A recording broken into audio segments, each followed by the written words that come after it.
George, could you be more excited? They made you into a tree, sir. At this point, he's just like, I don't know, nothing's exciting anymore.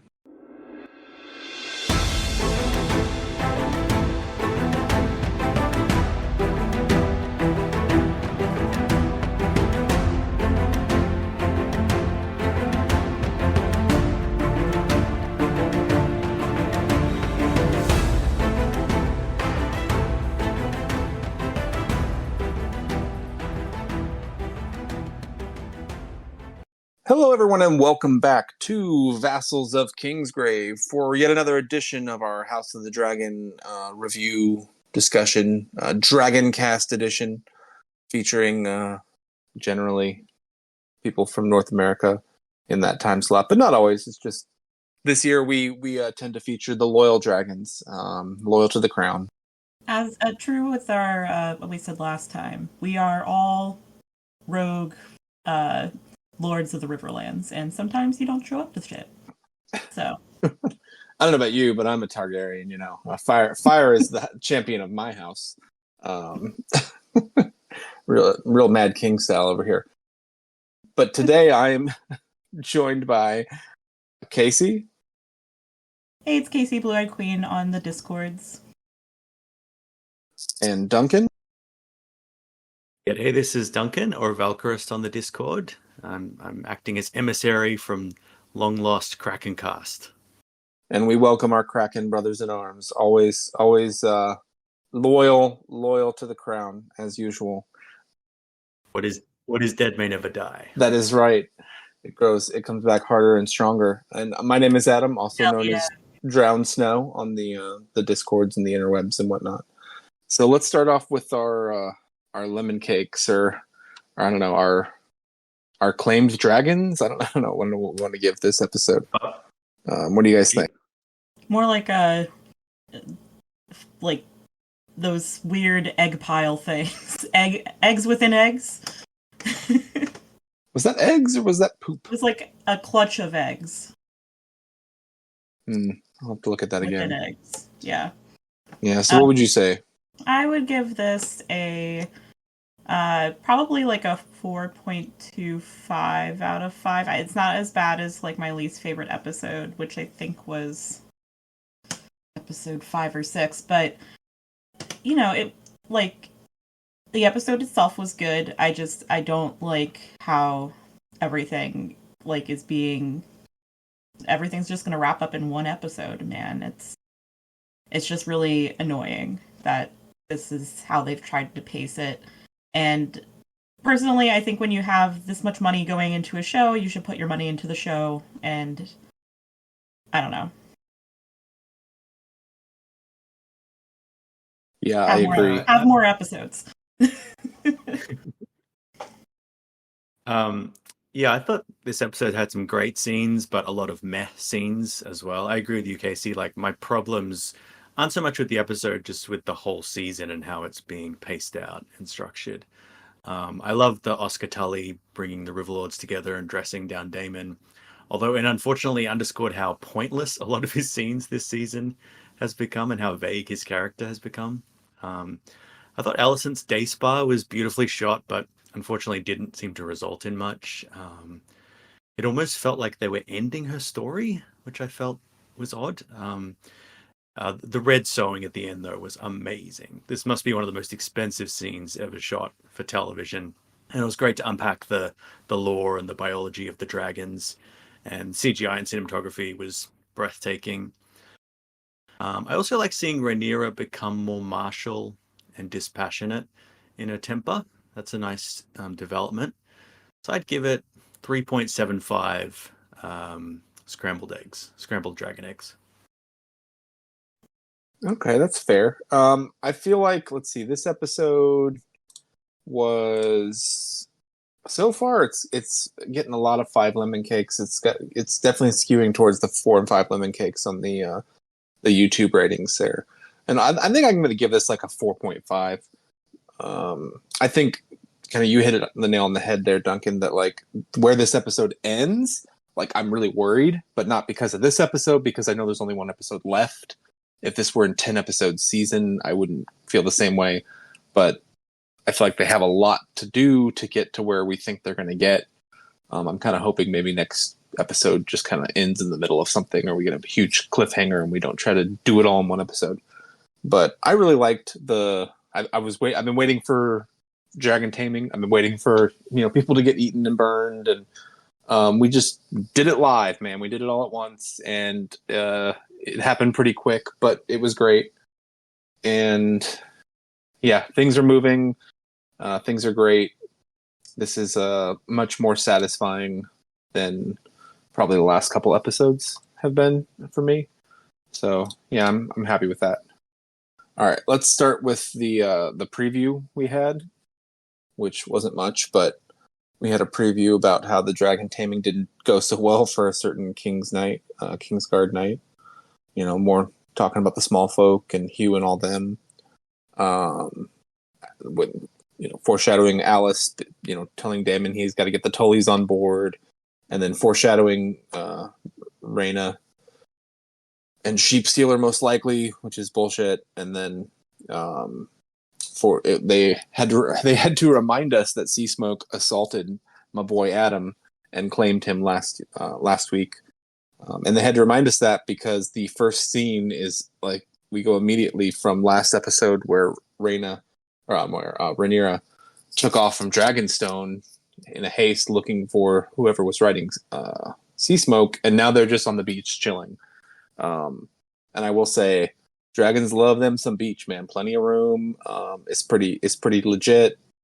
And he immediately kneels, and Rhaenyra is she's a little sus at first, but the parentage thing still doesn't come up, and it doesn't come up later in the episode, which I found kind of interesting. What did you think about this opening scene with the kneeling on the beach? And did it feel like an odd cut to start the episode? I mean, it wasn't like so odd because like we kind of knew that was probably going to be the first scene, but they don't typically do this kind of like cut in between to like from episode to episode. I feel like there's time passing between most episodes, generally speaking. Yeah, and there's no like, oh look, there he is on the beach. Let me go to him. It's just they're there, and to me that felt like they needed to save a little on the dragon CGI budget, and that's why we had that. I mean, like I guess with like the whole parentage thing, with this, I think they might have made it a bit more ambiguous to keep that part of ambiguity within the story. Again, I do not like the mixing and matching of Nettles' character with anything. I think that Valarians have intermingled with Targaryens for generations, and it's just not really made clear in the show. I think maybe it comes up once, but I'm not positive. Yeah, I think Corlys does kind of allude to it, and the Valarians are Valerian, descendant. But it is weird that at no point does Corlys kind of claim Adam or, vice versa. They both refuse to sort of speak the truth that, like, that's his son. It's interesting. I guess maybe that is to help, like, oh, here, you just have a random, person. Like, maybe a random person could claim dragons. But I feel like the whole issue that we get to later is saying, hey, well, let's look for bastards. So I feel like if he had specifically said, oh, I'm a Valerian bastard and Valerians have some Targaryen blood, like that maybe would have made it more of like a direct through line, instead of he's just this random guy that maybe he's a bastard of someone, I think it's the blood. Forgive me if I'm wrong, but wasn't that part of the point of Nettles that they couldn't determine whether she was Valerian or Targaryen, and it opened up the possibility that anyone could form a connection with a dragon, and the Valerians had been keeping that relationship to themselves and keeping the lore of the dragons to themselves in order to harness them as weapons.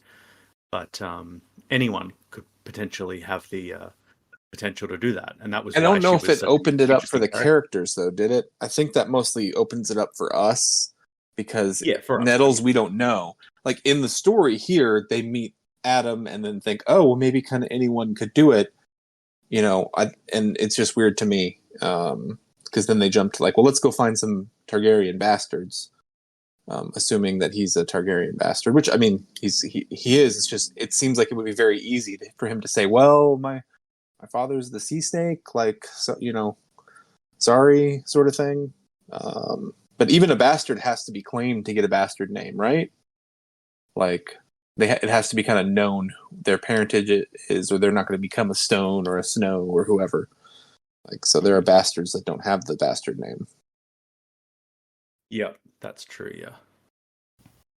But yeah, that's definitely the point of Nettles, is that like maybe she had dragon blood, maybe she doesn't. Maybe things don't work like we think it works, which is part of why she's a fan favorite character.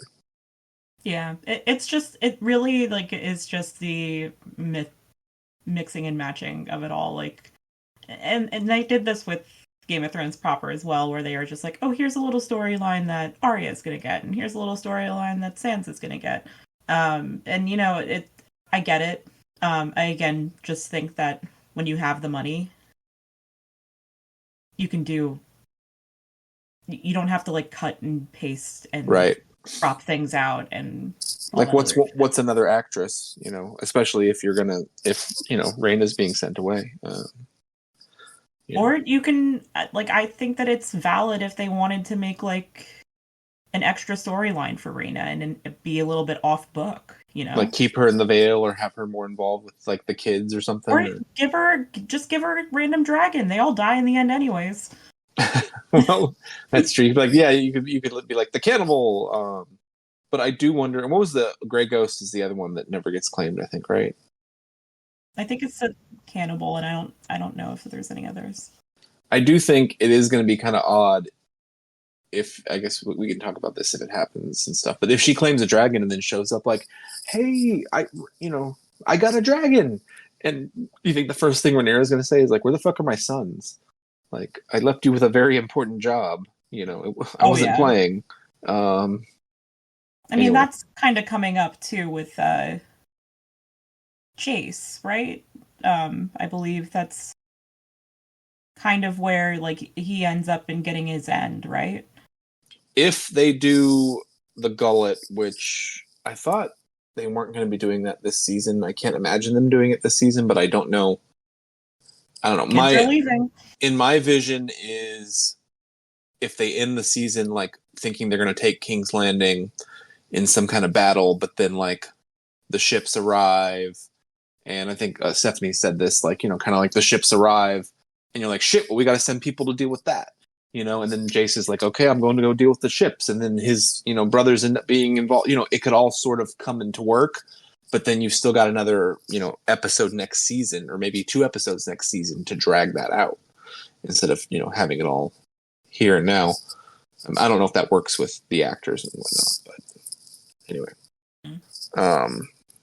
It's hard to predict because they've done battles off screen, so you could just see.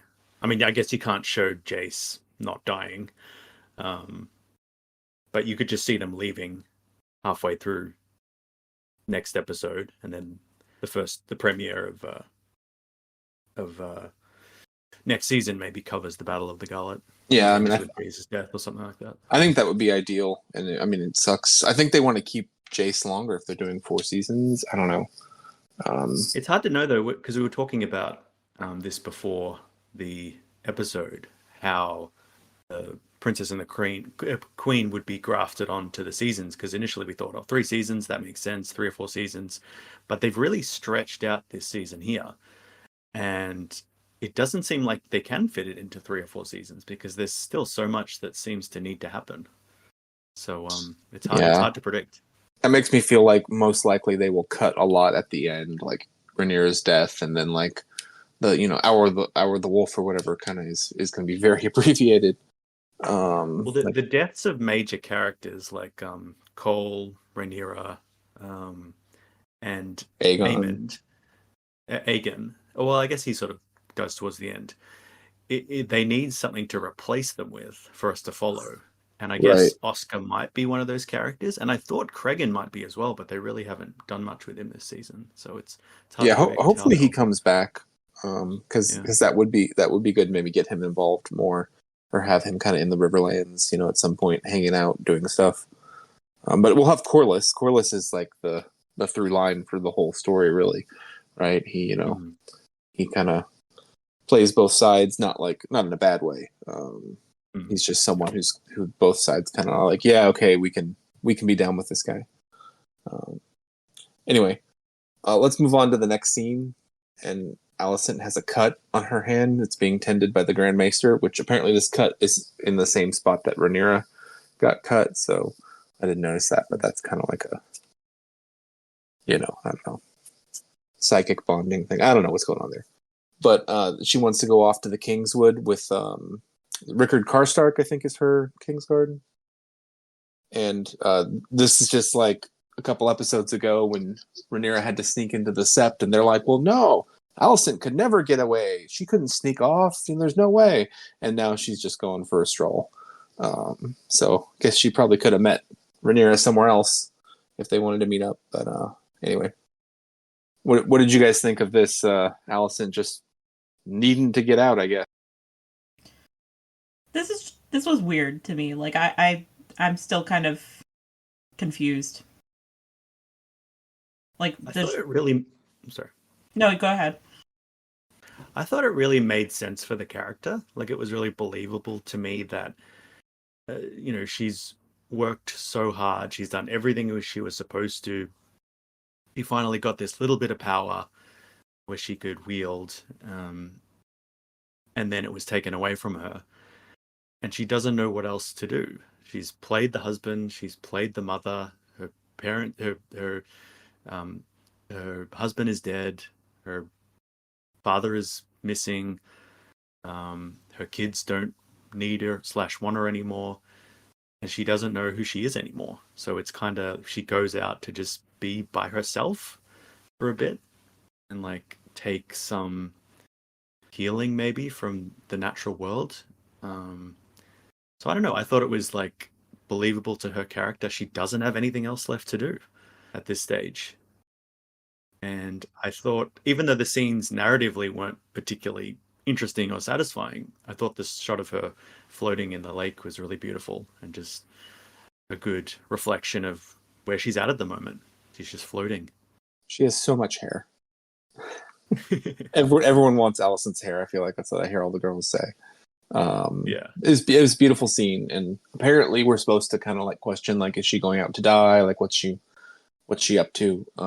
Which, yeah, I didn't know what anything was about, but it just seemed like she needed to have a stroll, have a swim, and maybe she'll come back renewed, or maybe this is a way that, like, if King's Landing gets taken, that like she's not in King's Landing, which I'm not sure why they would do that, but I just thought of that. Maybe that's something they want. I don't know.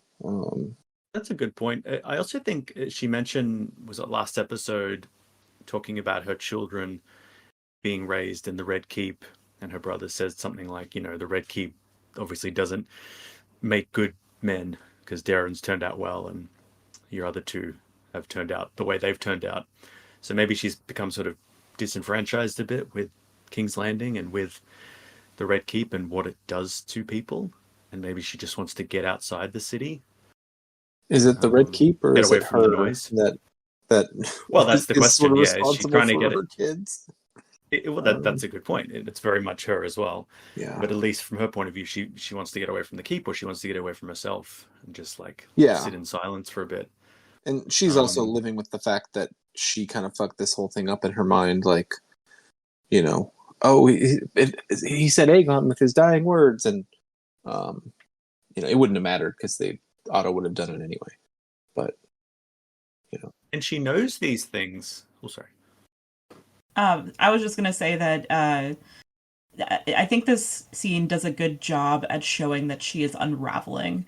I think my problem is twofold. I think that one is the Greg and I were talking about this, like everybody like coming and going from King's Landing. It seems like it's a lot more easy than they're portraying it to be, and I like how do you leave without anybody caring? I guess. And the other issue I have is, I think, more so probably the privilege of it all. Like, you know, they're in the middle of a war, and she can go find a desolate lake and have peace for a moment. Like, it's almost kind of like, I know it's supposed to be like a big thing for her character probably, and her development, and like her probably needing this as a character, but it just feels like it's almost kind of like, how dare you? Like, you're 100%. Yeah. like, I mean, she's responsible for a lot of this, and she gets the piece out of town as shit's really getting bad, and kind of feel bad about it and go for a swim. And I think she's definitely responsible, and I definitely think she feels guilty and regrets certain things. But I think what she's coming to grips with is she has no power to change anything anymore. right. And she's made little yeah, attempts she's been to kicked out of her shift place. things towards peace, but she's realizing, like, you know, partly of my own doing, I have no power in this situation, and I can do nothing. All I can do is reflect and try to find some inner peace, because I cannot change. I cannot right this ship. And you can argue that's why it's easier for her to get out of the city as well, because, like, you know, Aemon was like, go to the country and pick up some hobbies. Like, basically, he was just sort of she's like, irrelevant go now. away. Yeah, he you know. Yeah. So, you know, maybe that does make it a little easier. Yeah, and I think there's room for this to be kind of twofold with, like, in my opinion, the outrageousness of it, but also, like, you know, she is trying to, like, pick herself up after all the trauma that she just went through with in the middle of King's Landing, and, like, feeling like she doesn't have a place anymore. And speaking of that trauma, the next scene sees, we get Larry's with Jasper. I forget what house he is. Anyway, you know, debating. He's trying to, like, bring him a juicy whisper that, like, I hear Sea Smoke has a rider, and Larry's is very much like, maybe you should deliver that one. Like, it's unconfirmed and also not great news, so he does not want to. He's like, you can take credit for it, and he's like, no, I'm good. But the more interesting part about that bit to me was seeing Aemon in the yard stripping the white cloaks off of a couple of Aegon's white cloak bros. So one of them died in the incident last episode, and then I guess the other two guys are getting kicked out of the Kingsguard. What's the precedent for that? Do they get killed? They take the black. That's what I heard. Oh yeah, that would make sense. Send them to the wall. Hopefully they get there. I don't know how strict they are about that at this time. You know, like, what percentage of people die on the journey? right? And these would be sons from noble houses as well, so you don't want to just kill them necessarily. But now you got to replace 3 Kingsguard, or 4, right? Because Arik. Yeah. Not a lot of Kingsguard. So Alicent's got her own Kingsguard, and they have, like, what, at best, like 2 more, and Cole. Yeah, right? Cole's not even there. And Cole's not even there, so not a lot of Kingsguard. A lot more Targaryen guards around. It's interesting. Let's see what else. Jace watches the dragons return, Rhaenyra and Sea Smoke, and the whole council is like, "What the fuck is going on?" Jace is kind of pissed off. What's going on? And Rhaenyra doesn't even bother going to her own council for some reason. She decides to hang out in her chambers with Massaria. That bothers me. Oh, and it did bother me so much. She doesn't come and say who the person is, doesn't introduce him. Like, he's off somewhere, she's off somewhere. You have a new dragon, and, like, I mean, most of the lords on her council fucking suck, and they're boring, and probably not the greatest, but they are, like, supporting her cause. Whatever. But Massaria is the one that brings up that she has to look for bastards. In the book, it's Jace, right? Or is he's just kind of the dragon seeds in general, like, trying to find other riders. I can't remember now. I thought it was him. I'm the wrong person to ask that question to. Yeah. But anyway, I think maybe one of them could have thought like the bastards, but she decides that they want to raise an army of bastards, which later on Jace confronts her about, because he makes a great fucking point. Like, hey, I get that. I know I'm a strong boy, but like, I've been raised a Targaryen. I ride a fucking dragon. I'm like your named heir. I have things that clearly point to me being legitimate and being the person who can take up the mantle, when you're gone, and you're just going to try to give those things away. And it'll come back to bite them, but in the short term, it's a great move. Yeah, it was an interesting scene because my first instinct was like revulsion when he's saying these people are mongrels and how can you give them the dragons? And it reminds you, I mean, there's the obviously prejudice within these characters, but there's also more than that. There's this underlying premise that the whole basis of the monarchy is genetic superiority and genetic purity and all these things. And if you take away that, it takes away any kind of incentive for people to obey these people. It shows them that they're just like anyone else.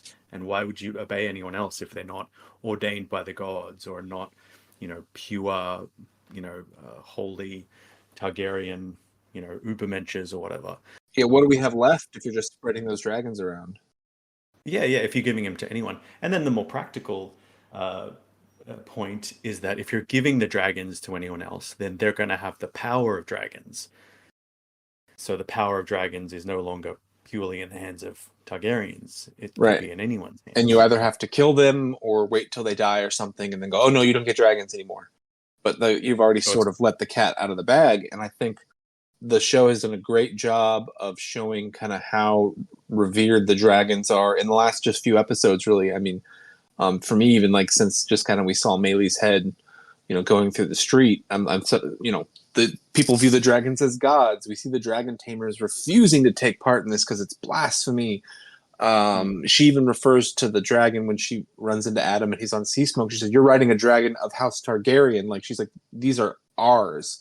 Basically, like you walked into my house and you took a picture off the wall. Like it belongs to me, and that's how the small folk view it. And when the word spreads, like, hey, maybe anyone can ride a dragon, like half of them are very confused by that.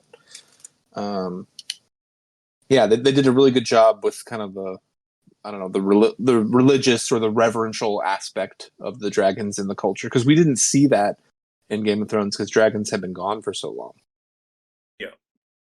Yeah, and it's kind of like you can win the battle, which is that you can get the immediate force of numbers and the power of dragons to win the battle in front of you, but you might undermine the whole basis of your house and your monarchy. And maybe this is where the gaps start to show, when you realize, anyone can climb a dragon, and they can elevate bastards to this status, and then the dragons die off, and then the Blackfires are elevated to the status of the Targaryens, and it just kind of like it brings the Targaryens back to just anyone. But yeah, I agree. We know how bad that is. It breaks apart the story. This is the story. This is the order of things. This is why the Targaryens are in charge, and you're taking that apart. But I agree. I loved all the religious references to the dragons. They're not merely a weapon. They're like this holy relic, this holy connection to Valyria. They are, gods made flesh, and only the Targaryens can kind of command them. And I don't feel that we kind of had that before. I don't think even in season 1, like amongst book readers or people in show watchers, I don't think that was communicated in a way that sort of like, at least to me, it didn't really hit. Like I've viewed, Game of Thrones, like dragons, Aegon shows up, takes over the whole kingdom. Like this is a power changing thing and only they can ride them. But we're like, well, can they really, who controls the dragons, yada, yada, yada. But like the fact that the people are like, they're bought in, they're sold on this, Like that really didn't come across, and they've done a really good job this season, and which I think is going to be important, for how things shape out. And I didn't know they needed to do that, but I think they did. So what do you think, Casey? The fact that Corlys goes and confronts Adam, but like they can't quite get there. He just kind of gives them a good job. Like, proud of you. You got the dragon. Yeah, absolutely. Released from service. All right, good day. It was so awkward. Yeah, he's just not there. He is so confused. He's like, I just accepted my one son, and now I have to accept another. Maybe? Like, and he's how he did this hasn't happen? completely accepted them. And at one point, at some point, he's going to name an heir, and he's going to, I don't know. Or are they just sort of trying to play it more towards, because the scene, we'll talk about it now, the scene later where where Corlys and Alan are talking, and he's like, oh yeah, someone took a dragon, it was your brother. And he's sort of like, and he talks about, their mother, and he sort of acknowledges, being their father in that conversation. But Alan's very quick to say, like, I don't have any delusions of riding dragons, man. I'm all about salt and sea. So are they sort of going to push more of a divide of, like, Alan's the favorite because he's the one that gets named and becomes the heir and all that? I mean, it would make sense. I think that they probably will play into that because the brothers are so close right now that it would be, or at least like before this, the dragon riding, they were so close, and now right, there's that dichotomy of the dragon rider and the two sea people. So I wonder because he's still Adam of Hull. Does he ever get made Adam Valerian, or? Again, that's a great question that I don't know. I can't remember right now. I wish. Shocking lack of knowledge. Like, in my head, I can't remember. Like, I know I've just reread this shit too. But I thought he was Adam of Hull still when Rhaenyra orders him unalived. But anyway, we'll catch up on that at some point. I'll go research that and try to remember later.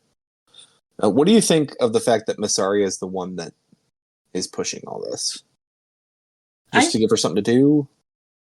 I think it makes a little bit of sense. Like, she knows the small folk so well. She knows that there are bastard Targaryens, probably the most. I'm sure, like, she's more aware of them than the Targaryens are, especially the Targaryen women. Like, I assume that Rhaenyra is very oblivious to this, because why would you know about all these bastards? So it makes sense. I think it makes sense with Massaria. Yeah, and they've kind of made her this, like, small folk, champion, and then we get the montage when she sends Alan out later with the message to the bastards, and it's like, oh look, there's the handmaiden, and there's the barmaid, and then there are the bastards. It's like, oh, it's this network. She knows all of these Targaryen bastards. I mean, I guess she would. And I think, like, I know that we've only gotten Hugh and Ulf here, but, like, I imagine that it's not just Ulf that's like, hey guys, I'm a Targaryen. Oh yeah, he is. He has been dining out on that for so long, and then when it comes up, and he's like, "Well, I'm not 100% sure. How could I be?" And they're like, bro, if you don't go get on a fucking dragon, like, you owe me a lot of, like, fucking drinks, basically. So, right. So that was actually one of my favorite parts of the episode, where he was like, "Fuck it, I guess I'm going to dragon training because, like, like if I don't, I'll never live it down." Yeah, that was like a very real, like, guys, I don't know, and, like, your bestie just being like, yeah, you can do it, let's go. And I don't like Ulf. Like, Ulf to me always read as, like, the shittier one, the, like, more like, hey, let's just betray and do whatever the fuck we want one. And Hugh was just sort of like big strong man who's like, yeah, I got the biggest dragon, fuck. And they're both, like, Hugh's coming off as being so far as being kind of a very noble, kind of strong blacksmith type guy. And Ulf is just, I mean, he's just kind of comedy. So we'll see how that goes. But I'd rather he was just despicable. Yeah. Honestly, at the end, I was like, oh, are we gonna like speed up the betrayal? I was like, oh, I got the dragon. Better go to Dragon. He's already in King's Landing. Shit. this is a different power balance than I expected. Yeah, we'll talk about that. But I was a little confused as to which. I thought that was Sea Smoke for a second, or that was fun though, seeing him like lose his shit flying over King's Landing. Yes. And I wasn't sure if that was like intentional. He was like Top Gun buzzing the tower to let them know, or if like, or if Silverwing just fucking took him for a ride. Right. But I don't know. That last scene probably makes it seem like maybe it was an intentional thing. But anyway, let's move on, and we will talk about one of the other very good scenes was the Riverdance Council of Lords, young Tully, who suddenly doesn't seem so young, got himself some balls and is willing to help with Damon here, except he kind of tricks. I don't know. He doesn't trick him. I mean, he follows through with his word, but when they're at the council, he very much is like, "Oh, yes, you will have to deliver justice now, or like be called a pussy," you know, and not get the help of our armies. He very much forces Damon's hand, and Damon doesn't really take it well. Damon's sad. There's a sad goat later, and then we get Ghost Viserys in the bed, and hopefully this is the last time where we see like Viserys and he's offering the crown, and hopefully Damon thinks, okay, fuck the crown. Like, I'm not about that life. Because I guess Paddy Constantine came back, and he was the one that decided that he said, I'm only going to do this scene if you make me like the old decrepit, like the final version of Viserys. Because he's like, I think that would be the most effective for Damon. And I'm like, yeah, it works. So, what do you think about the Blackwood? Like, he had such a heel turn. I mean, he was our dashing young man after Rhaenyra's heart, and he was like our handsome young lord a couple episodes ago, and now he's doing war crimes and being like, well, Damon told me to do it, and is just kind of a dick. Didn't expect it from Blackwood. Oh, his loyalty is punished. I was pretty bummed that like we got rid of him, but it makes sense to get the piece of the Riverlands. Oscar's right on with him needing to be punished to like keep the peace, get everybody on Damon's side, and basically win everything. To win everything, he Lord of the Black. It's what's his first name? Blackwood. He has to go. Yeah, I think Varley was kind of upset that this Snotlo's little boy put Damon in his place, and my image of Damon is that he is, a good warrior in general, and a little more fierce than all this. But he's put himself in this position, and it was the only call to make. And I don't know, it was a great scene, I thought. And he's still tripping fucking wherewithal, so I liked it. I mean, I like the scene. I think everything was really believable. I think that Matt Smith did a great job with this, as far as like, keeping with him being a little bit wonky with everything going on with him. It's interesting to me that we don't see any Alice here, as she was with Oscar, or with the Tullys when he passed. But yeah, I mean, so far Alice still hasn't interacted with anyone else other than Damon, right? True. Yes. And I kind of need them to do that. I mean, they've dragged it on long enough, but don't tie the dirt in me, bro. Yeah, I feel like there's, this was good in getting, Damon into a little bit of control. Like, I think that Oscar was able to be like, no, you fucked this up, and now I'm fixing your problems. And Damon, I think there was a point where he was just like, ugh, you're right. Like, I gotta do this. Yeah. But call me King. It's like, whoa, bro, King. King. You're still on about that. I do like how Damon, he was like, well, you didn't seem to care much for me last time. And he was like, yeah, last time you weren't the fucking Lord Paramount. So get on with it, kid. And which is all true and all kind of, that's the kind of energy you expect from a character like that. But then also, Oscar Tully, is able to pull one over on him. And it all works. It's all going to be good. Everybody's going to be, they're all going to be one big happy army, right? Oh yeah. For a minute. Now that the evil Blackwoods have been taken out. Anyway, well, let's move on from that because I don't know. Yeah. Maybe they just did that to subvert our expectations. There could be bad Blackwoods, I guess. I wasn't expecting war crimes in the name of the Targaryens this season, but hey, that's what we got. So I was expecting the Targaryens to commit the actual war crimes, just so we're being clear. Yeah. My only question is, did Damon literally chop off his head, or I only thought that he chopped off his arm? Was I mistaken?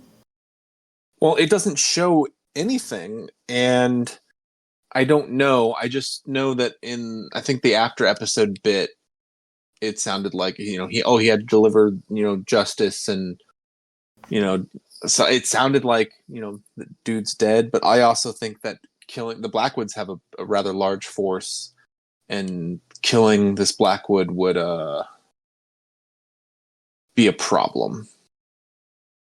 So I'm curious to see where that goes, or if it comes up again. I would expect it to come up again if he killed it. Yeah. Okay, then we get a brief scene with Aegon doing rehab, which was brutal to watch. But even more so because it cut directly from zombie Viserys, who's gonna cut out, Vaemon's throat, which is amazing, to Aegon, and he looks like he's aged a lot, just because the thin hair and the burns, and he looked a lot like an older, decrepit Viserys, sadly, and the rehab was not fun. No, was there subtext there that it was Aemond who was probably told the Maester, only you can work on him, nobody else, just you. Oh, maybe, I don't know, because it was it Larry's that was like, hey, you should have more, you shouldn't be doing this alone. This is not safe. Right. It's a team lift, bro. Yeah, it's a 2-person job, or they need a Westerosi walker. Yeah, but you know what? I don't know how long it's been. It's been some period of time, and he's kind of up and starting to move. So we need to see that. He's never going to be whole, but he'll, if he can be somewhat mobile, he's going to need that maybe soon. Oh, yeah, just you could just feel the agony that he was going through with, honestly, I props to the actor, because I was finally some screaming here. This is what I felt like. Oh yeah. Earlier scenes needed, but I guess that's more implied that he's under the influence of the milk of the poppy. Not getting the milk of the poppy right for that. Yeah. I mean, look what they've done to my boy. My boy. He was gonna be the best king, Casey. He was gonna be the best king. Oh. It turned out that he probably was the better king, and the bad one is next in line. Oh yeah, Aemon's a shit, and yeah, everything's terrible. Damn you, Viserys. Anyway, we get our brief scene in the Vale, which is cool. We get the Vale, and it's beautiful scenery, and then they wave goodbye, and they're off to the ships. And immediately, Rhaena's like, "Oh, I'm gonna sneak off to the side, and no one will notice me in this wide open countryside." And I was like, "Damn, is she gonna claim sheep stealer in this episode? What is happening?" And then we never see her again. So the more I think about it, the more I think that it's just gonna be a scene of her finding him and not claiming him, in the finale. Yeah. Oh, please be that. I mean, I'm hopeful for that, because then they could then there's still hope. they could rectify their wrongs But we could be wrong, but like I was saying before the podcast, that like the only way to me that you fix this is because there's no time to have like a clever Reyna is like slowly bringing sheep and winning this wild dragon that no one else could tame, and she found a way to do it. You can't even do that. You can't even make her tame sheep stealer make sense and be right for the story. The only thing you can do is like have her show up and like, oh, there's this person named Nettles, and she's like, oh yeah, I've been feeding that dragon for the last couple of months, and he's kind of lets me pet him now, you know. And you could have that sort of happen off screen to save time and introduce the character we want. So I'm really hoping that they just kind of don't mess with it in the finale with everything else they have to do, and then maybe they can fix it in season 3. I mean, I'm not like I'm hopeful, but I'm not confident. Yeah, I mean, I thought there was no way, and we talked about this. I thought there was no way that they were going to cut her out until last episode. But I think it was Bing that was saying that, like, oh no, there's been like leaks that like this is what they wanted to do for a while, which the leaks aren't always accurate, and I just don't. I try not to look at that stuff anyway. Yeah, I don't like looking at it. I like going back afterwards and looking at the leak from a year ago or something and seeing if it was accurate, but that's about all I care about.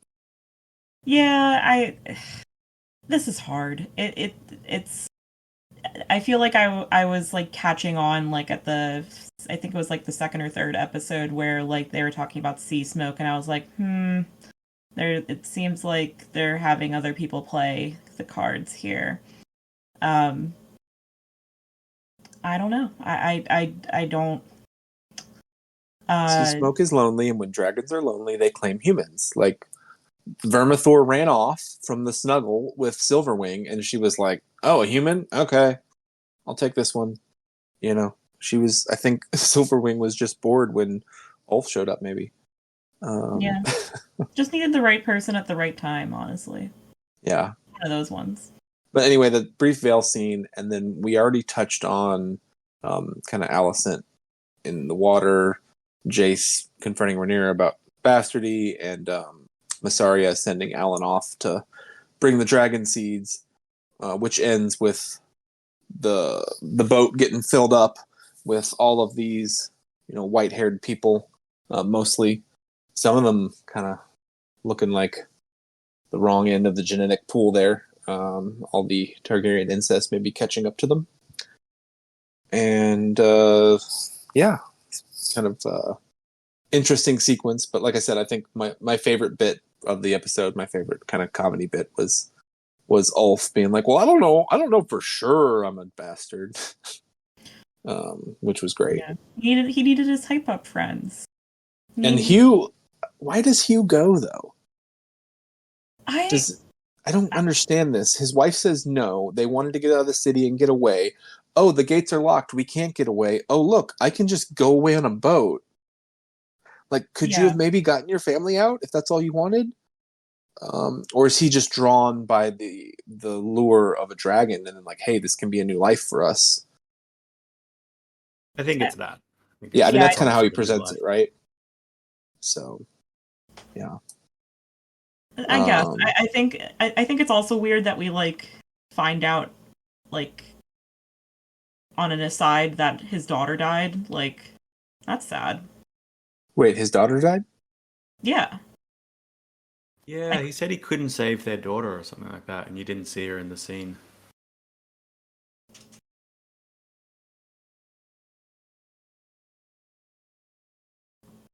Yeah, I was surprised we didn't see her die. Same. Yeah. I thought it was odd. I felt like I missed the scene, honestly.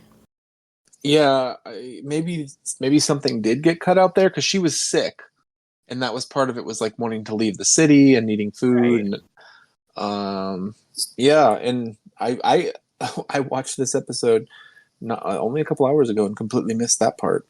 So it must be a deleted scene because that's a pretty crucial part of his character to lose. Would have been to lose his daughter. But anyway, yeah, I don't love the way he the actor's fine and all that, but I feel like his whole story just feels a bit thin. Like trying to give him some backstory. Yeah. Well, and they haven't given him a backstory that would make him seem like someone who is going to take power or be a betrayer or, you know, Yeah, other than I the guess fact that that's like, the oh, thing he's that they're lowborn. yeah they're setting it up as like he's generally noble, so his eventual betrayal will be all the worse. But you Because think the I Princess and the thought it would have Queen, he something to do seems with like his a family, meathead, like you know? yeah. Yeah, I yeah. thought it might have something to do with his family, like Because they I stay can't even behind. remember how it happens in the books, but like they keep mentioning that his wife's going to go to Tumbleton. Maybe he has to turn in order to protect her, or something like that. I don't know. It could be. I mean, like they'd have to figure out who he is, and maybe Larry's can figure out that they have his family or something. I could see that being a method, and I wouldn't actually hate that because in the history it could be like, oh, this terrible betrayer, and you could have a guy that's like maybe Ulf is the one that's like more likely to betray, and then Hugh, they are holding his family hostage, and I wouldn't hate that because otherwise I'm not really sure why they're kind of making him seem like a decent fellow here. In the book, it Begs the seems like question: he's why not just bring your wife with you? It doesn't make sense. Like she can't get out to go seek refuge in Tumbleton. Like, why is But she like, yeah, left in if you King's could get Landing? in to get 50 people on a boat to Dragonstone, surely he could be like, "Hey, can you send someone to bring my wife?" And I don't know. We'll find out if that's even comes up again or if they even care. I don't know. Yeah, I mean, I can sort of accept that. Like, if Rhaenyra has like guards in the city, they could like open up a path to the docks and then get them out in secret. That makes a bit of sense. That you couldn't go out through the front gate, but maybe there's some back channel to the Yeah. But they're not to the showing that. They're Blackwater. just But showing them going out to the beach. People keep going out to the beach. They go out to the beach to get food. They go out to the beach to hide and run away to Dragonstone. Alicent sneaks out to the Kingswood. Like the city is not very much on lockdown, if you ask me. But I don't know. What do I know? I'm not there at the gate, so maybe it's a little harder to get through. But I don't know. I do think having the family like as a hostage would not be a bad idea. So that could be a way to make that work.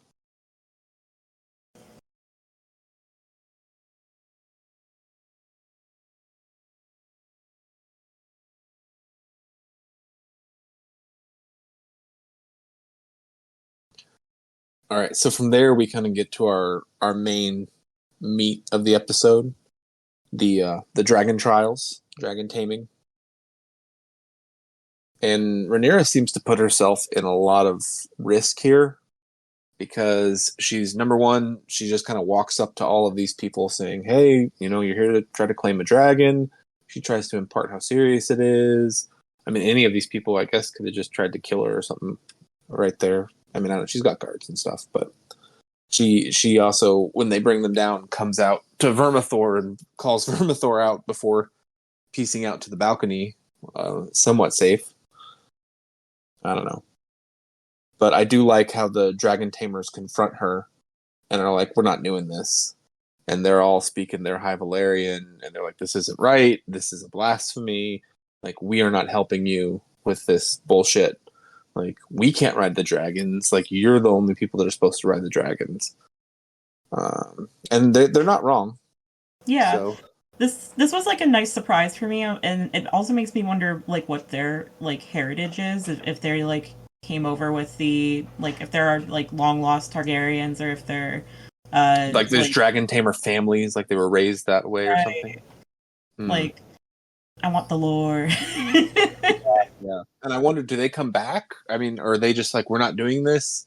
And then like Where do they they're go? going to be there tomorrow when the claiming is done, washing the dragons and filling them with oil, Maybe or maybe all that poop and dragon mess is going to pile up. like would Rhaenyra have them punished for disobeying her orders? She just like, lets them leave. I'm very curious. Well, at the moment, that's not the moment to deal with that. It's also all in High Valyria. No one in the room knows what's going on. Right. She could just be like, "Oh yeah, they told me to they told me the dragons are ready. Let's go."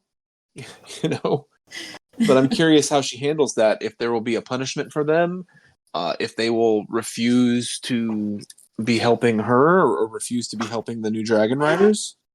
or if it just kind of doesn't come up. I also wonder if it'll spew over to King's Landing at all, if because there's, they're there as well. There's different dragon tamers over there, and I don't know if this is true, but my feeling would be that the dragon tamers kind of don't have a side. Like, they're not necessarily, team green, team black. Like, they're team dragon. The dragon tamers are on Dragonstone, and they're here for the dragons. The dragon tamers in the dragon pit are here for the dragons. So, but that could be, that would be an interesting subplot, maybe, if like some of the dragon tamers like leave or refuse to work in the dragon pit once they take over, and that's what helps the with the riot and everything of the dragon pit, like, because they're understaffed or something. Mm-hmm. That could be something. I don't know. Like I said, it may not be something they're really working on. It may not come up. I'm just kind of. I thought that this was a great scene to have these people come and kind of face down the queen. Yeah, and again, they're right. Yeah, they're right, and I feel like they could do, like, they're the warning. Like, at this point, they're the warning in the absence of Viserys that this could end incredibly terribly. Yeah. Yeah, and the people watching the show, need this, right? Like, we've gotten it foreshadowed now from Jace saying, "Hey, be careful, bastards," kind of cheapens it. You got these guys. It's know these people. Yeah, definitely good. So then we get the actual dragon taming, and first she just decides, everybody against Vermithor, I guess. Let's try one at a time. Let's get this biggest dragon dealt with. There's like 50 people here, so Vermithor will like one of y'all. I think Mihal said in the chat that it was just like she didn't know how to play the game, so she just started mashing buttons. that kind of fits. The first guy to come up is has like an odd face, looks like maybe some sort of kind of incest genetic defect sort of situation, and he does not do well. And then when the roasting and the burning starts, it goes very quickly, and people are getting chomped, and Ulf, I think, gets knocked off of the dais or the platform, whatever it is they have. Hugh, I think, jumps down because he's like trying to get away from the fire, and then you end up with a bunch of people kind of running around at Vermithor's feet there, and it's just a lot of chaos. And like, this has to be such an expensive scene, because it's real fire. That's one thing in the making of the show thing. They do the House the Dragon built show that they put on kind of simultaneously with this. It's one thing they say is they try to make all of the fire real. They want practical fire as much as possible. Sometimes they have to do CG or enhance it with CG, but they always try to have practical fire, and I think it's worth the effort. It works really well here. It's kind of a darker scene, but it's Vermithor is menacing, and you can see why this is like the bronze brute. Like he has a reputation as being one of the fiercest dragons, and it's almost as big as Vhagar. And this is a game changer of a dragon. So it takes a man like Hugh to just be like, "Fuck it," like there's another dragon seed that's about to get burned or eaten or something, and he distracts Vermithor and is like, "Whatever." And I guess in that moment, Vermithor is like, "All right, I can vibe with this energy. This guy can ride me." And that's kind of some claiming happens. Yes, this was like my favorite part of the episode. You have it starting with like the calm that Rhaenyra is trying to like show with Vermithor, like coming up to him like and saying calm, and then he calms and he lets her rub his nose, and it's cute, and it's like, oh, like, and it also just shows how like in tune Rhaenyra is with the dragons in general. Like, she is already a rider of Syrax, and when Vermithor met Daemon last season, it was a bit of a touch and go type thing. Like, it didn't seem like he liked him too much, but now with Rhaenyra, it's like, oh, I like you. It's great. And then she's like, have at it.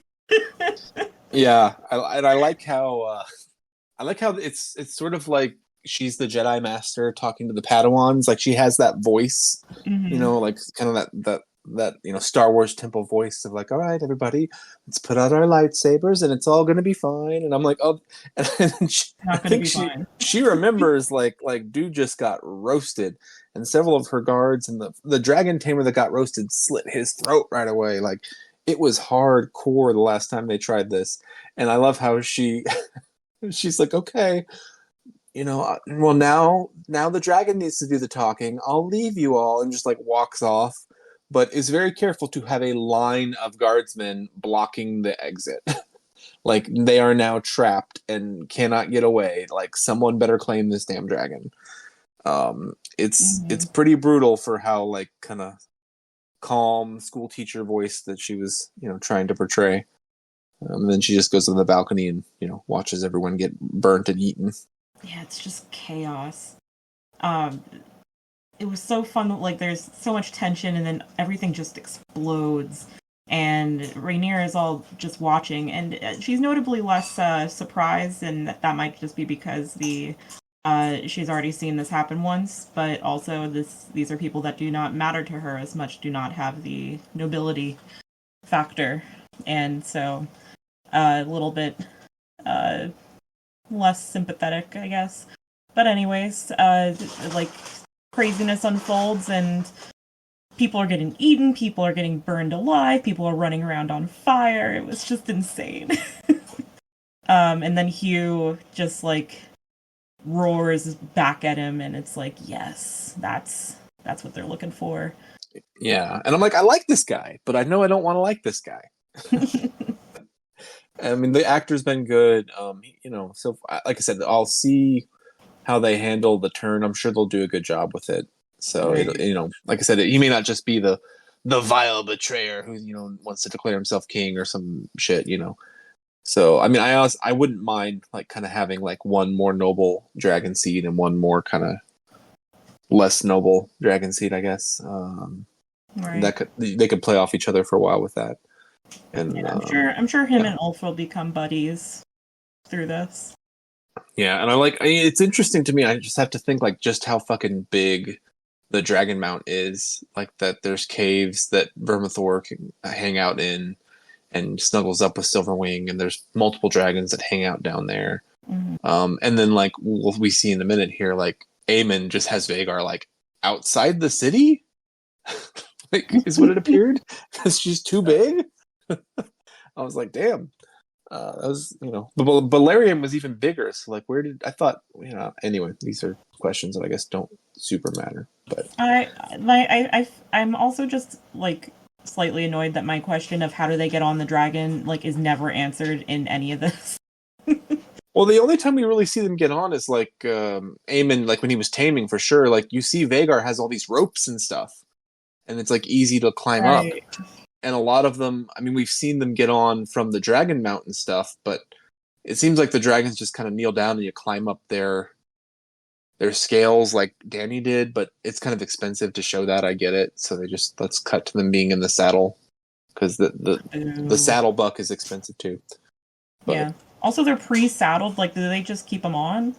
I think once a dragon, I was thinking this because like Adam finds Sea Smoke, once a dragon has a saddle and is kind of fully grown, like I don't think it comes off. I think if maybe they adjust it as they grow or something, and maybe that helps them not grow as much if you got a saddle kind of tightening them. But yeah, I mean the rider would be the one that would the easiest be able to like adjust that, and especially if someone doesn't have a rider, like they'll just leave the saddle on, Right. That's what I would think, but. Like Vhagar looked like she's got old ropes and old bits of saddle. It looks like it made more put sense. New shit on when they need it. Yeah, no, it made sense with Vhagar with the ropes. I question the others. Yeah, some like the smaller dragons, wouldn't be such a big deal. Like as they grow, you would have to change out the saddle, but like you're like a Vermax or Arax or someone like that. I'm guessing that they probably keep them on them until it seems like it needs to be adjusted or something. Or right. You wouldn't, especially because you want to be able to get on your dragon very quickly, in, during a war or whatever. You don't want to have to like saddle your dragon like you saddle a horse. I mean, that seems like a dangerous procedure. It probably takes multiple people, and only one of them's the rider, right?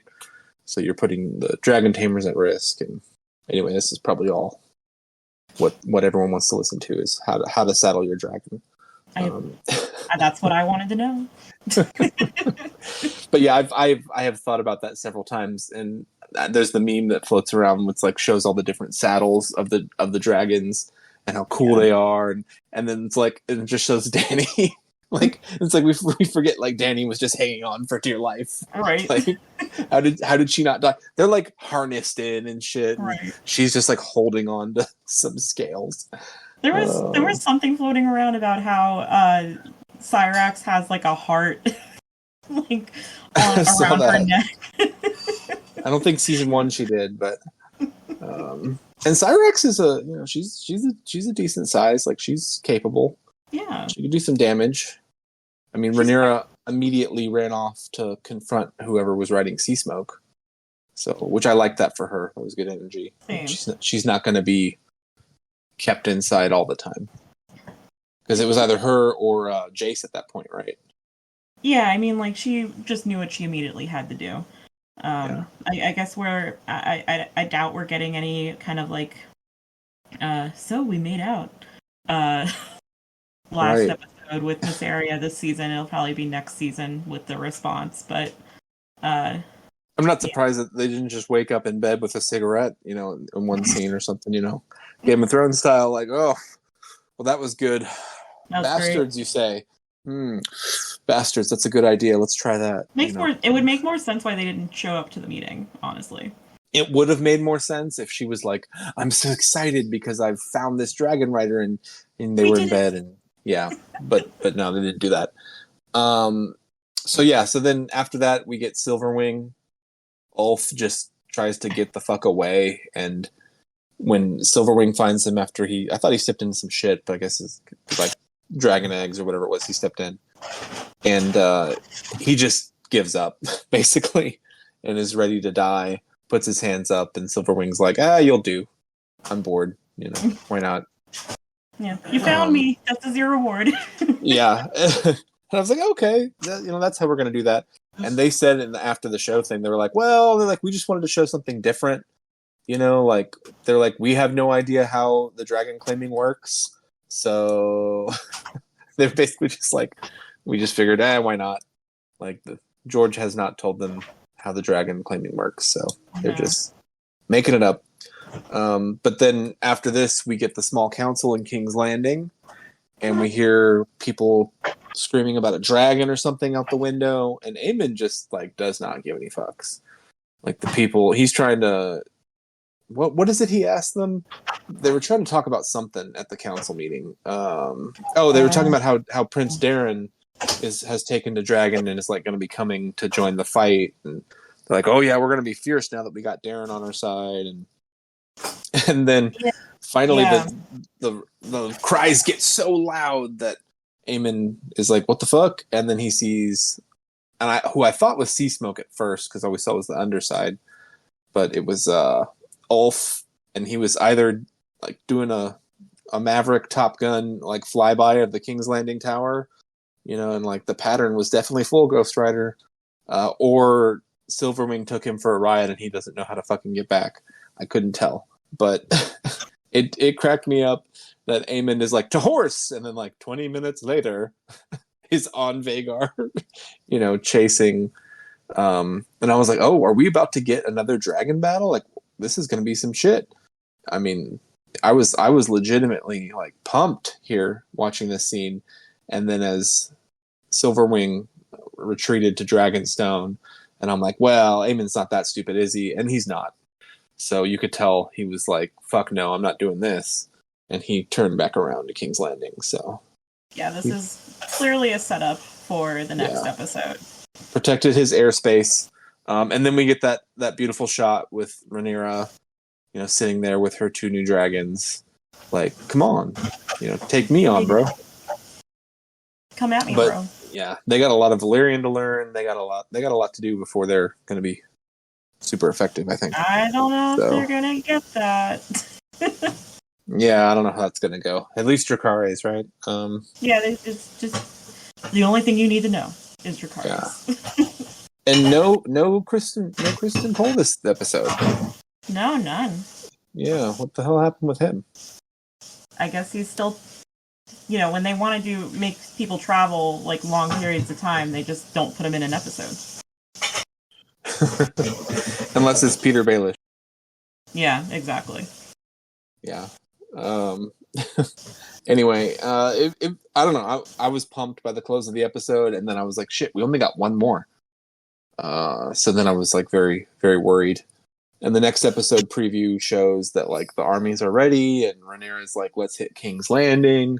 That may not actually be what happens, but that's the energy they're giving off. Aemond is telling Helena, like, you got to get on Dreamfire, because Dreamfire is actually pretty big. I'm trying to remember seeing her she's one of the bigger on the ones. show, but yeah, she's supposed to be one of the bigger ones. And I don't think I've seen her since season 1, like that episode where they were all coming back to King's Landing from Aemond getting Vhagar, maybe, or I'm trying to remember last time we saw Dreamfire. I don't even remember seeing her, to be honest. Or maybe she was at the funeral for Lena. I don't remember, but I swear we saw her once, but I can't even remember now.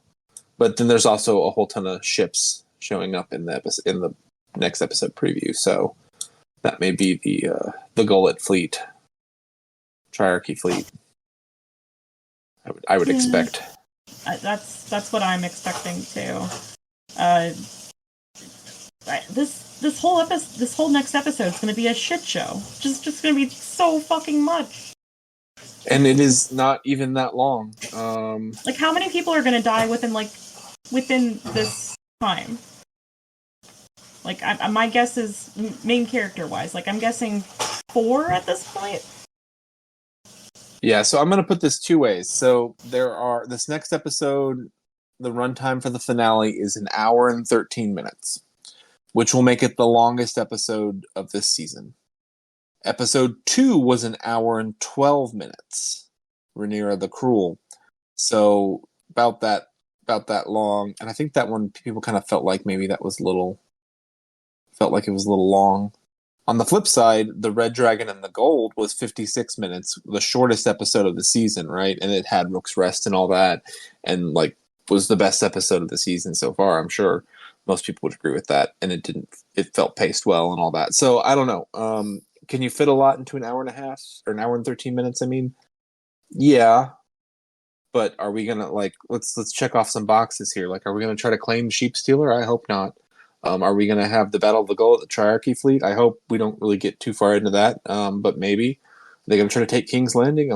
Once we start adding these things up, I kind of hope it's like everything's going on and there's a cliffhanger. That's where I would prefer it to end.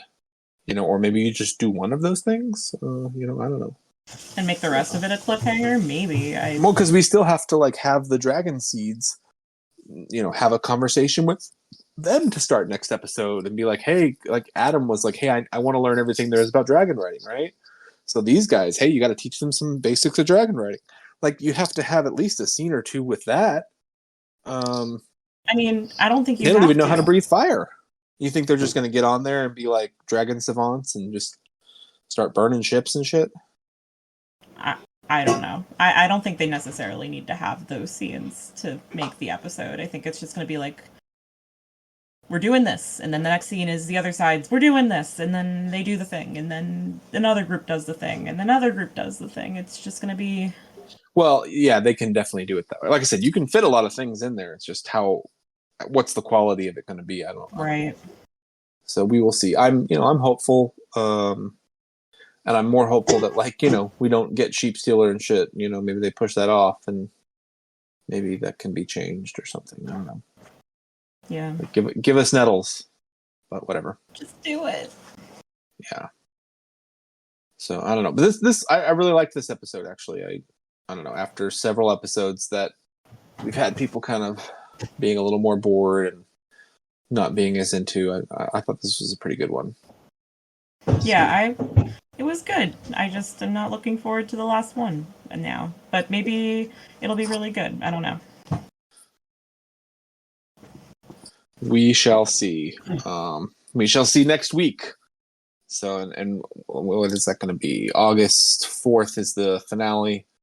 So we're going to try to do an episode. I'm going to try to do an episode right after the finale, record like a reaction and get it up that night if we can. That may or may not work out, but we'll see. And there may be a surprise Vok in between now and then. We'll see. Who knows? There's a lot to look forward to this week. So, Hells yeah. Stay tuned, and we'll see you guys on the other side. Sounds good. Thanks, Adam. Oh, wait, that was more of a wolf. Anyway. All right. All right. Good night. All right. Bye.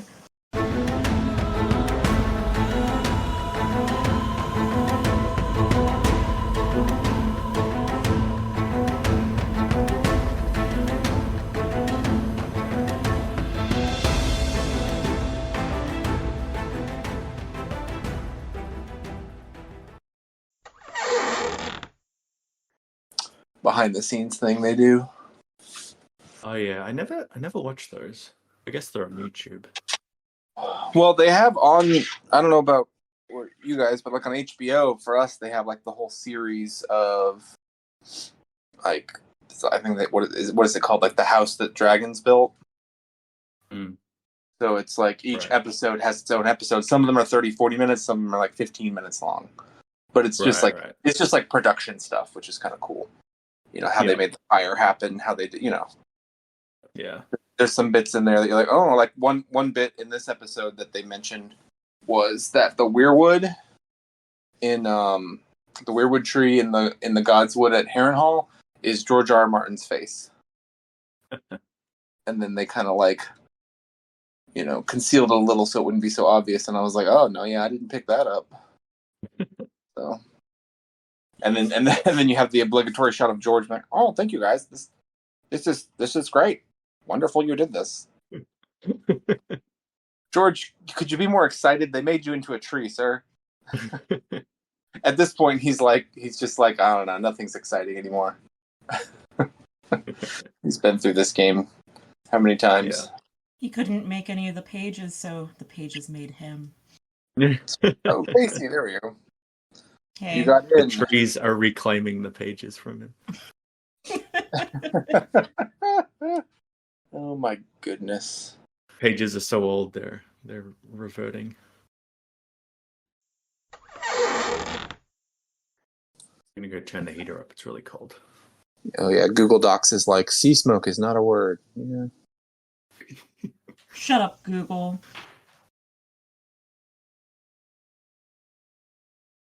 Like, no, I wrote things down the way I wrote it for a reason. Thank you very much.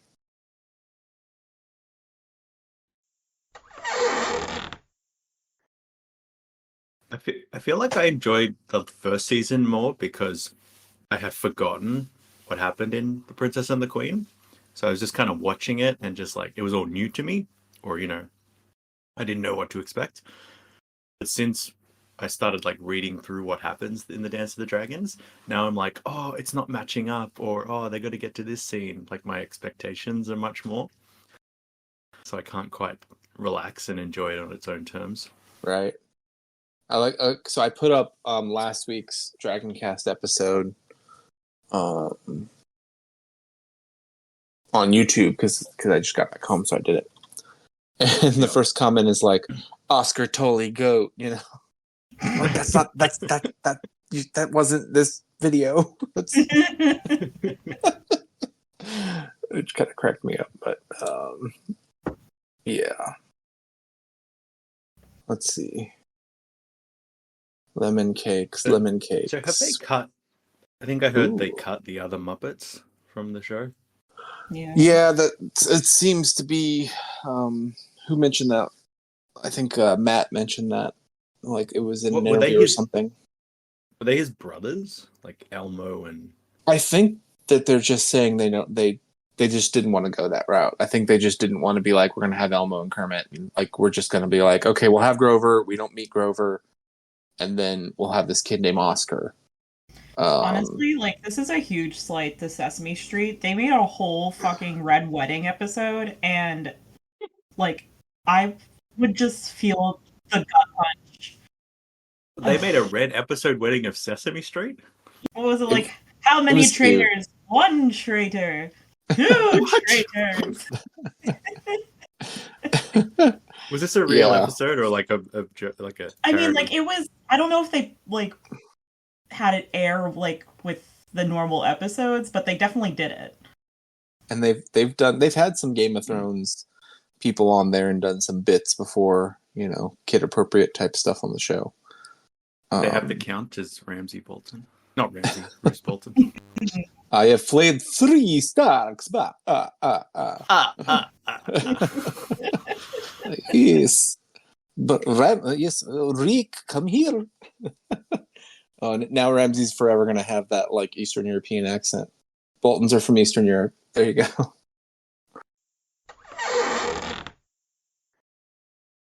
I mean, I think Bina put it best. Like, she was like, yeah, the Daemon dreams that like are good are like the ones with Viserys. I'm like, those are the only ones we needed. And I'm like, yeah, I mean, like, all of that stuff was great. I mean, I was really partial to the Rhaenyra ones. That first one, where it's young Rhaenyra, and I mean, there's a lot going on there. Yeah. And it's like the first indication we get that, like, oh man, shit's freaky at Harrenhal. Like, whoa, there's some real supernatural shit going on. Was good. And it's not that I hate the whole thing. It's just, yeah, we really needed that. It's the key to everything. It's just a lot of it's confusing and wasn't really pushing his character forward. It just felt time wasty, you know. So it's not just not pushing his character forward. It's like dragging him in circles. I feel like I know less about him now than I did last season. I don't know what his motives are anymore. My dad texted me like a week ago, and he watches all the episodes late, and he was like, why is Daemon hallucinating? And and then he asked me if it was peyote, and I was like, then we had to have a whole conversation about what the fuck peyote was, and I never want to know it again. And you didn't know what peyote was? No, I'm an innocent child. It says it comes from a cactus. So I guess they would need to go to Dawn. I still find it interesting, like, I guess because the world was not so fleshed out at the time, but like Jaime Lannister compares himself to Kristen Cole as like, that's someone who might be as good as I was, you know, like we're both like the best. And I'm like, oh buddy, is that who you want to like compare yourself to? Like, his story doesn't go so well. 5 was definitely when things started to go bad. I mean, it was. I honestly, it's probably the worst season in my mind. 5. I don't know. I've been going back some of the best. It has some really good scenes and some of the worst scenes. For sure. 5 has hard home, so you're like, ooh. But yeah. But other than that, you were like, yeah, stuff. The wheels were falling off the fucking wagon in 5. And then in 6, I felt like it came back. Like, I really liked season 6. You know. Yeah, definitely. There's some good stuff in season 6, but I mean, there's it's the butterfly wings. There's a lot of stuff they did that just like is inevitably going to piss me off later on. Like the Rhaena Nettle stuff is, you know, inevitably going to piss me off. But I'll just wait for next week to get all upset about that.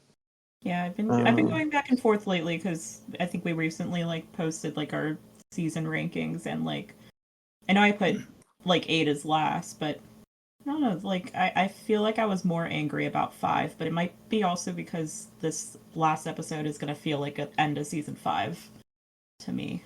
Like, I put 7 below 8 because as much as there was a lot of stupid shit in 8, it was mercifully shorter, and there was good stuff. There was, you know, the Mountain and the Hound. There was, you know, Jaime.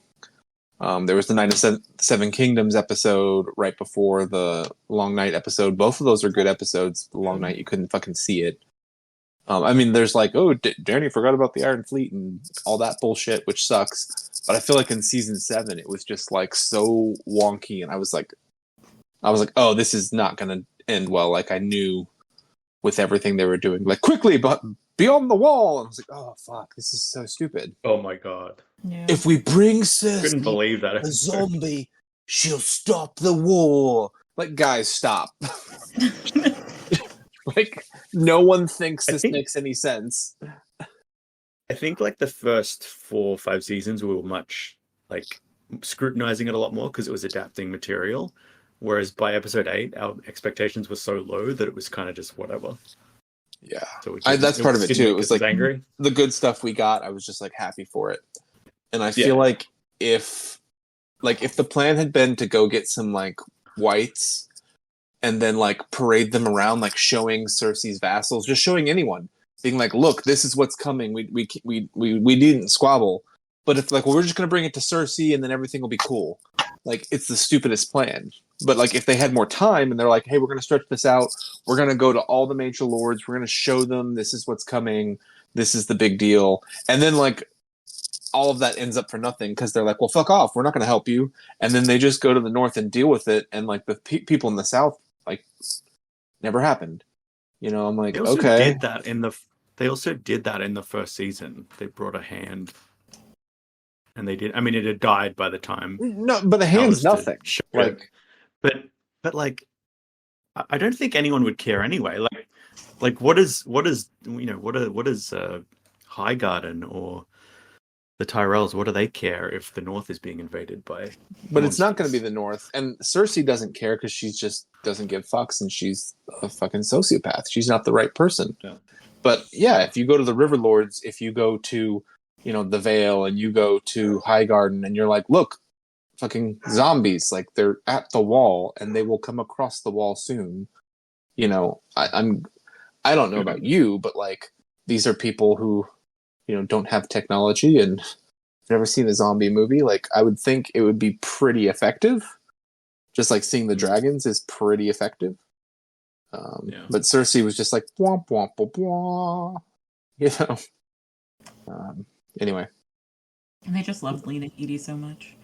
I do. And I do too, but it's we can relitigate Game of Thrones later. We'll get this show on the road. Get our wigs on.